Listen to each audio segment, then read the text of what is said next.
Once upon a time, there lived a miller and his beautiful daughter. The miller always dreamt of being rich. Because of this, all he ever did was lie to people around him. The fame of the miller's story went all the way to the king. Calling him to the castle, the king decided to give the miller a lesson. But the miller didn't hesitate on lying to him. Your Highness, my daughter can turn straw into gold threads. The king did not believe him. Okay, if you say so, bring her here tomorrow. Show us how so that we can believe you. When the miller told his daughter, she was furious. "Father, you lied again! What am I going to do now?" Her father was very embarrassed. The following day, helplessly, the miller and his daughter went to the king. The king took the girl into a room. In the room were a spinning wheel and a basket full of straw for her to string. By sunrise, I want you to turn all the straw into gold. If you don't, a very big punishment will be waiting for you. The king had the miller locked in the dungeon. As for his daughter, he placed 2 guards at her door. The girl looked at both the straw and the spinning wheel and helplessly began to cry. "Oh, Daddy!" Suddenly, a light appeared in the room. When the light disappeared, a small, ugly elf appeared. The girl looked at the little man with great confusion. And why might you be crying? "The king wants me to turn this straw into gold, but I can't do it." I can do this for you, but I wonder what you can give me in return. The girl took her necklace off and gave it to the elf. As soon as the elf got the necklace, he sat in front of the spinning wheel and began to spin the straw. Round and round as the wheel began to spin, the pulley started to fill with golden string. In a short while, the elf turned all the straw into gold, and just as he had appeared, he disappeared. It was now morning.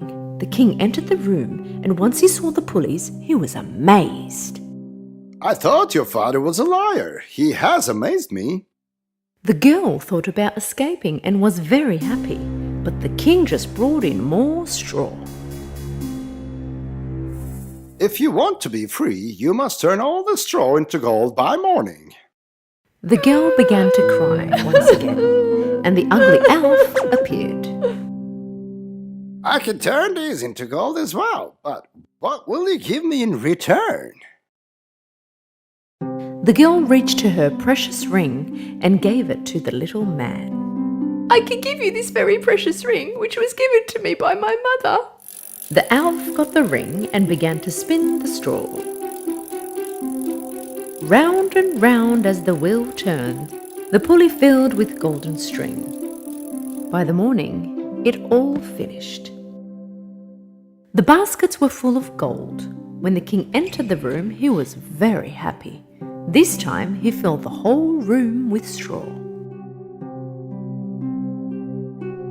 If you manage to turn all this straw into gold, I'm going to forgive both you and your father. In fact, I'm going to ask for you to be my queen. As soon as the king left the room, the elf appeared once again, but this time there was nothing that the girl could give him. The elf said, "After you marry the king, you must give me the child you give birth to. This way I will turn all this straw into gold."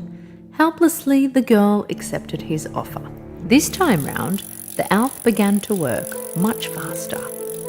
Round and round as the spinning wheel spun, the pulley began to fill with gold. It was morning once again, and the king entered. He saw the gold and was very happy. He proposed to the girl. The girl was now a queen. After a short time had passed, the queen had a child. One day when the queen was putting her baby to sleep, the elf appeared. Did you forget the promise you gave me? No, I have not. But please don't take my baby away. The elf felt sorry for the queen and gave her one chance. If in 3 days you find out what my name is, you can keep your child. Once the elf disappeared, the queen began to think. She called the guard and got him to make a list of all the names in the country.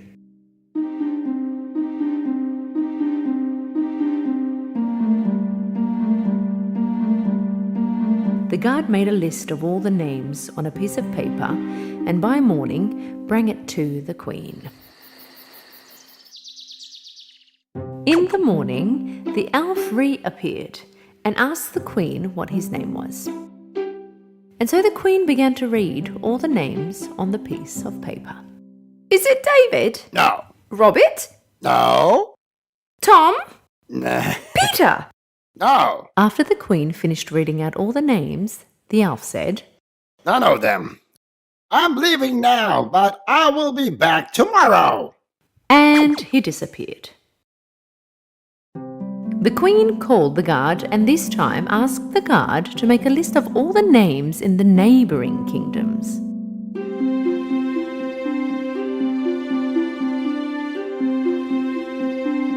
Before it was morning, the guard wrote down all the names he found on a piece of paper and gave it to the queen. When the sun rose, the elf reappeared. So, were you able to find my name? Balthazar! No. Hans? No. Mustafa! Gustav!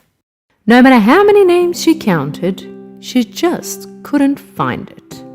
Tomorrow is the last day. I'll be back. But you don't stand a chance. The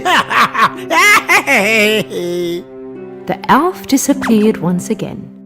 The queen called the guard and this time asked that they travelled more countries and got more names. At sunrise, the guard made his way to the queen and began to explain all that he had seen the night before. While I was walking in the forest, I saw a small house and there were talking trees. And the dwarf jumping around the fire singing a song. The baby will be mine, she will be my sunshine. For this moment I've been waiting, my name is Rumpelstiltskin. The queen was very happy to hear all that was said. And so it was morning, and the elf reappeared. When he asked the queen what his name was, the queen made it as if she didn't know his name, and began to count different names. Shaking his head, the elf kept on saying no. As the queen got the wrong answers, he just got happier and happier.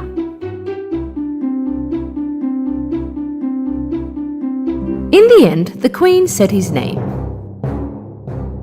Is it Rumpelstiltskin? But, how could you have known? This can't be. A wizard must have told you. Yes, a wizard. The elf stomped his foot on the ground and the floor cracked and his foot got buried. Then as he tried to get away, he stomped his other foot and the floor cracked even more. And down he went.